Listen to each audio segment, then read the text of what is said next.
Hello, welcome to my daily watercolor practice video. In these videos I show you how I practice watercolors every day. I show you different exercises that are designed to improve my watercolor skills.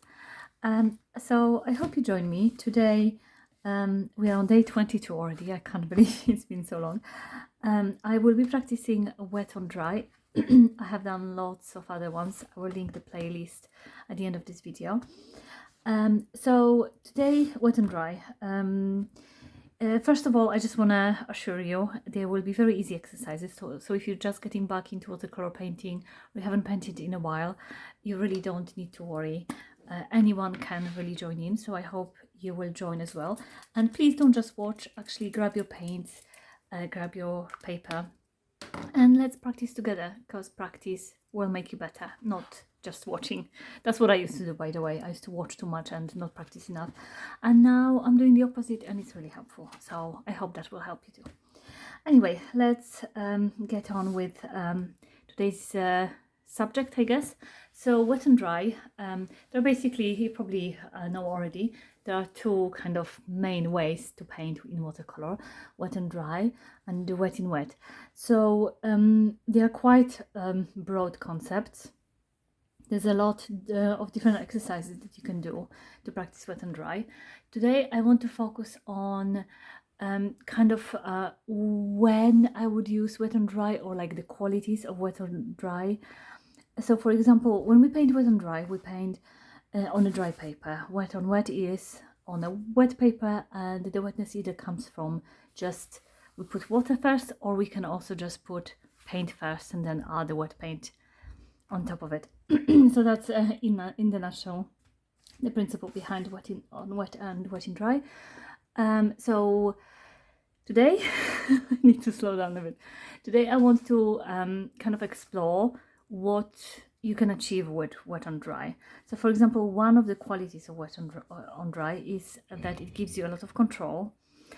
So for example, you can paint quite controlled lines, like for example stems for flowers and things like that. So I just literally just want to paint some lines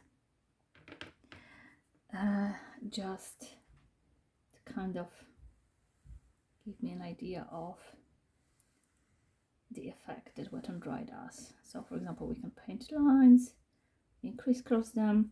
It's basically because there is no water involved, as in like on the page, the paint does not spread anywhere, so it literally just stays put. Where something happened to my video and it stopped, but I hope it recorded the first part. Anyway, so okay, so I just painted some lines with wet on dry. So now I kind of want to paint, like, what would I use lines for? For example, you could paint some grasses if you just want to paint some details like a grass or something. So wet on dry is good for details, it's good for controlled lines, and it's also good for like painting a foreground. If you're painting a landscape, usually wet on wet would be more in the distance, because that's where things are fuzzy, less detailed, and wet and dry is very good for painting big details because the edges don't bleed and it's very crisp. So it's good for painting a foreground, for example, in a landscape. Okay, so that's control and painting lines. The other things that you can do with wet and dry is shapes. So for example, if you want a shape with the crisp lines.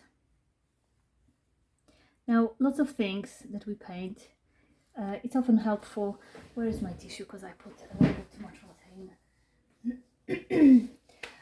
It's usually quite helpful to, when you paint, to like break things down to just basic shapes. So painting in shapes is quite useful, and the wet and dry really gives you a lot of control.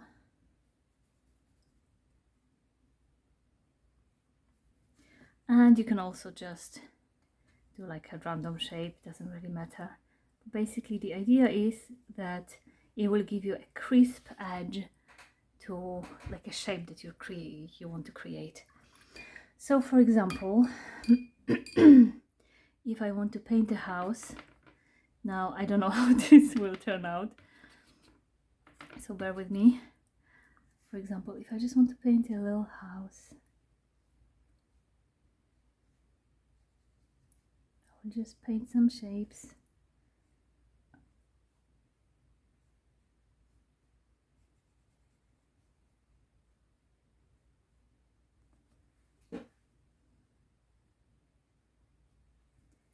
And then maybe add a roof. So it can all be easily painted with wet and dry.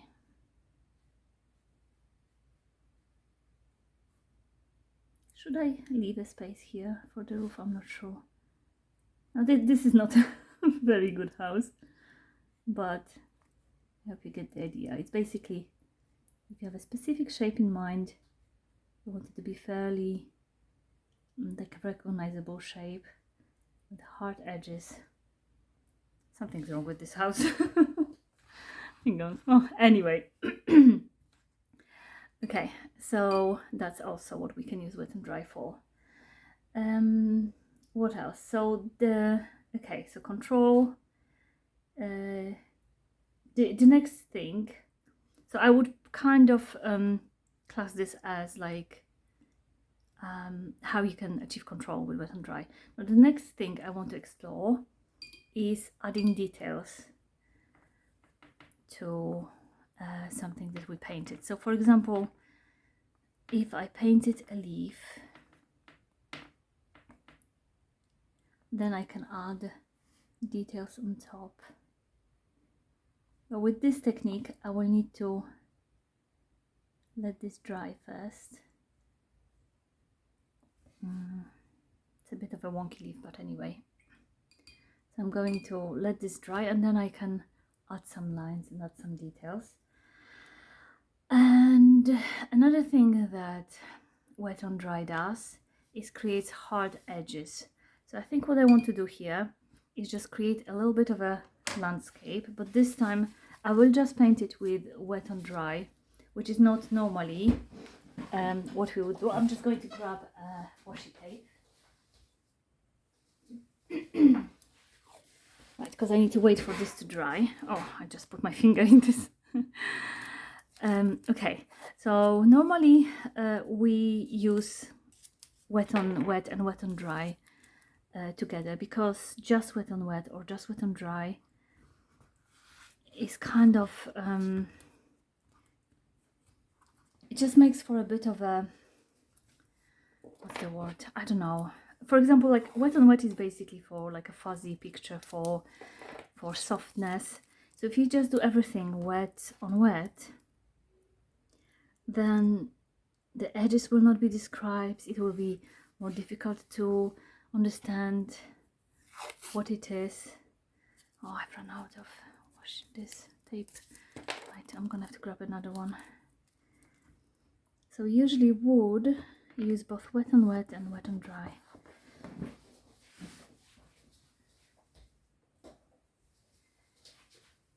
But for the sake of this exercise, I just want to see what will happen in a landscape if I just use wet and dry. Because I think that will give me a better idea of what it actually does, and just kind of help me like memorize its qualities, I guess. Right, so it's not really going to be a landscape per se, it's just going to be some abstract shapes, I guess. So for example, normally I would probably do wet in wet sky, but I will just do wet on dry. Just to let you know, I have not practiced any of this. This is just, I'm just kind of making it up as I go along. So things go wrong a lot in my practice. Right, so for example, if I want to do a sky, should I Should I do a flat horizon? I guess so. Okay, kind of like a little bit of a curve. So yeah, normally I wouldn't want to have this like harsh line, but I guess there is I suppose some use for it, depends. And I will normally, when you paint wet on dry though, you need to let it dry obviously, because if you don't it's going to be wet in wet. So I need to wait for this to dry, and then I'm going to do, so there will be like 3 parts into my landscape. I'm going to do some sort of mountains, I guess, and then maybe, I don't know, just the 3 layers of a landscape, I guess. So let's say the foreground will be kind of like this yellowy color, have some sort of, I don't know, rocky or sandy shapes. There we go. And then while this is drying, I'm just going to finish the leaf.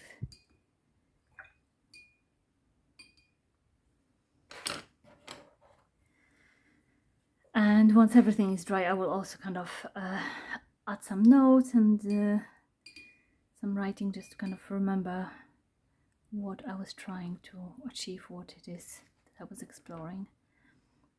Right, so adding details. Once first layer dries, we can just add little lines.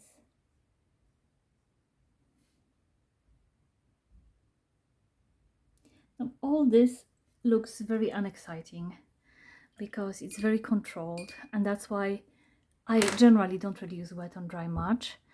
But I think it's really lovely if you learn how to use it alongside wet on wet. So understanding what it can do can really help you decide when to use wet on wet, when to use wet on dry. That's why I think it's important to practice it and to kind of just, you know, get a better idea of what you can achieve with it. Okay, this is still a little wet, but I'm just going to go in. What color should I use in between? Something, should I just go for like a muddy green or something? Because I'm not trying really to paint anything specific. It's just more to illustrate that if you just use wet on dry, it's quite boring, and well, it's also quite graphic, you know, like the lines are very geometrical, just very bold and controlled. So there is a use for that, but as long as that's the intention. Okay, so I think that kind of gives me some good idea of what wet on dry can do. I'll just write all this down, and yeah, that's it really for today. Sorry, it's a bit short one today, but I hope you found it helpful. I really find it helpful to just kind of organize my thoughts, and especially like, you know, painting without the like finished painting being a destination. I find it really freeing to just practice and just, you know, make mess. It's really, at the end of the day, what's most important is painting more, not painting something pretty. That's what I discovered for myself. And if that's how you feel as well, then I invite you to watch my other videos. Maybe you'll find something useful in there as well. Happy painting, and hopefully see you in the next one.